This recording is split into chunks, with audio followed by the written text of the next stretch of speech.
খেজুর দিয়ে ইফতারি করালো এই সব সুবহানাল্লাহ পড়েন।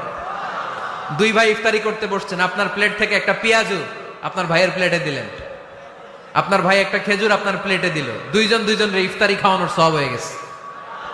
সুবহানাল্লাহ কইতে পারলেন না? পারবেন সবাই? একসাথে খাবেন না আলাদা? আল্লাহর হাবিব সাল্লাল্লাহু আলাইহি ওয়াসাল্লাম খেতে বসলে কখনো খাবারের বদনাম করতেন না। সহিহ বুখারীর হাদিস, মা আবা রাসূলুল্লাহ সাল্লাল্লাহু আলাইহি ওয়াসাল্লাম তুআমান কত্তু, কখনো খাবারের বদনাম করেন নাই।